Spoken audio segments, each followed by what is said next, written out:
शुरुआत हो चुकी है इस महामुकाबले की। भारत और पाकिस्तान एक दूसरे के खिलाफ। मोहम्मद नदीम आए हैं रेड करने के लिए, बोनस लेना इनकी खासियत होती है, मगर राइट रेडर है। इनका सीधा सीधा कंपटीशन उधर सुरेंद्र नाडा से, और वो परेशानी में नजर आए तो मोहित छिल्लर उनके हमेशा के साथी, बेंगलुरु बुल्स के साथी, उससे पहले यू मुंबा के साथी, हरियाणा स्टीलर के साथी, उनकी मदद के लिए। मोहम्मद नदीम एक यंग उभरते हुए खिलाड़ी पाकिस्तान के लिए, सुपर लीग की खोज कहे जा सकते हैं। और ये वर्ल्ड कप, पिछले वर्ल्ड कप की खोज नहीं कहूंगा, पुनर्जन्म जरूर हुआ था। सबसे लंबे हाथ अजय ठाकुर। हर डिफेंडर एक ही बात कहता है, इन हाथों से मैं दूर रहूं। मुदस्सिर अली बाहर गए, पहला पॉइंट, टच पॉइंट लिया, और इसके साथ ही ये अजय ने खाता खोला, मुदस्सिर को बाहर किया। और लेफ्ट कॉर्नर को नहीं, लेफ्ट इन को टारगेट करके एक पॉइंट वहां पर उन्होंने कमा लिया। अब इब्रार आए हैं और ये लेफ्ट रेडर है, तो मोहित छिल्लर से थोड़ा दूर रह रहे हैं, क्योंकि सीधा सीधा उनका, और लेफ्ट कवर नॉर्मली आपको मनजीत छिल्लर खेलते हुए दिखाई देते हैं, वो स्टार्ट नहीं कर रहे, तो दीपक निवासुडा वहां पर। मोहित और सुरेंद्र की पारंपरिक जोड़ी अक्सर साथ दिखाई देती है।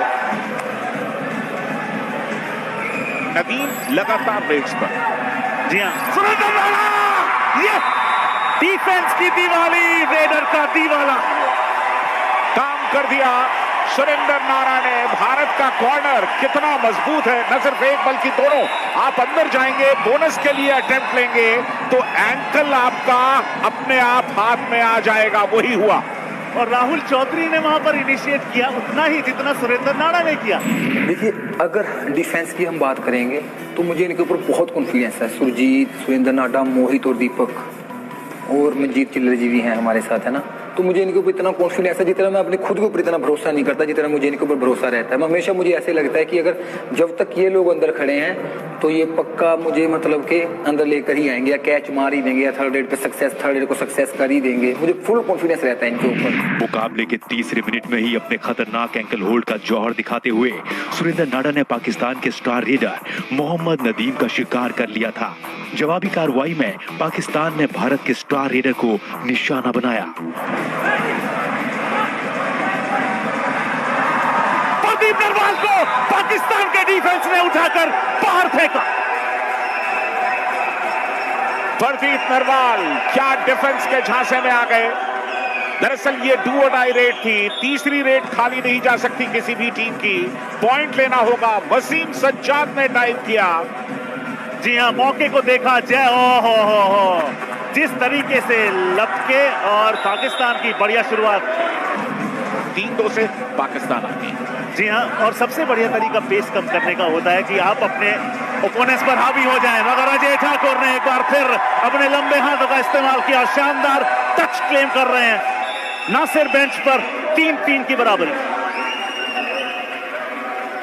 अजय ठाकुर, हो बिल्कुल कोई मौका नहीं। आप अजय ठाकुर के कदमों की तरफ निहारते रहे और उन्होंने हल्के से आपको चपत लगा दी। बिल्कुल अब तक पाकिस्तान का डिफेंस चला है, खासतौर से वसीम सज्जाद का एक एंकल होल्ड जो उन्होंने प्रदीप नरवाल पर लगाया, वो सचमुच लाजवाब था। डिफेंस का अच्छा सपोर्ट आया। यहां पर बोनस ले सकते हैं अगर ज्यादा अंदर जाने की कोशिश करें, लेकिन खतरा सामने। वसीम सज्जाद, ओहो कितने पॉइंट्स, कम से कम 2 लग रहे हैं। हो सकता है ये एक ही पॉइंट दिया। रिप्ले देखना बहुत ही दिलचस्प होगा। टर्न किया, टंबल किया, उसके बाद नदीम दूर रहे। नदीम ने अच्छी सूझबूझ दिखाई। बिल्कुल, न सिर्फ नदीम बल्कि इब्रार भी वहां पहुंच गए थे। दोनों वहां से अलग हुए, सिर्फ वसीम सज्जाद को जाने दिया। लेकिन ऐसा लगा कि शायद कोहनी लगी थी, हो सकता है निगाहों से बच गई हो।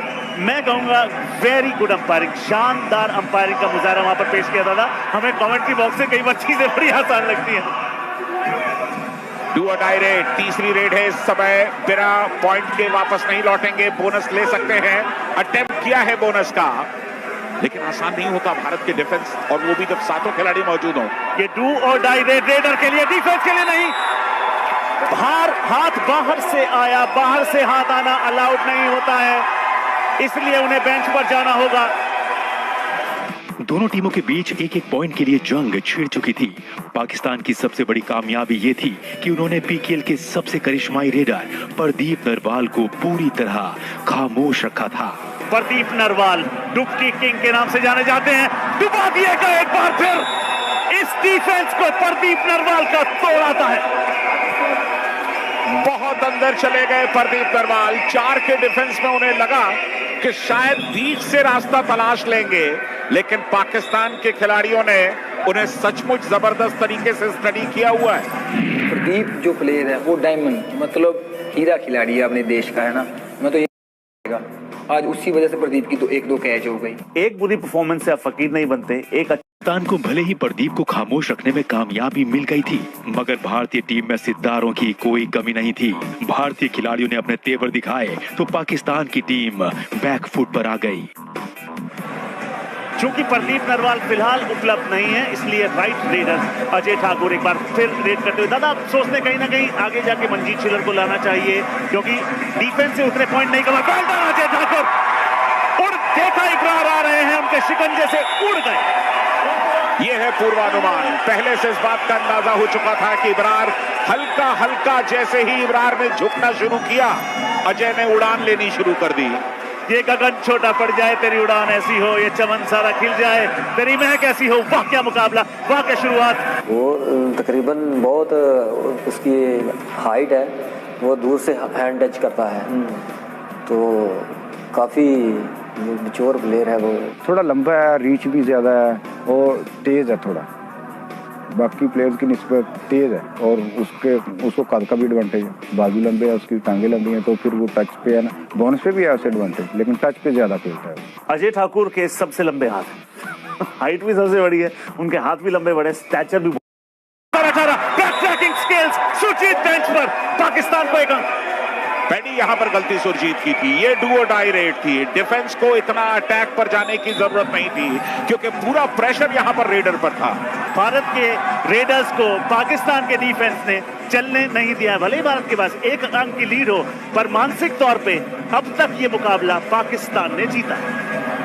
बड़ी सुपर लीग के बाद पाकिस्तान की कबड्डी भी सचमुच इंप्रूव होने लगी है। क्या वो लॉबी में गए? और अगर लॉबी में गए तो उससे पहले क्या टच मारा था?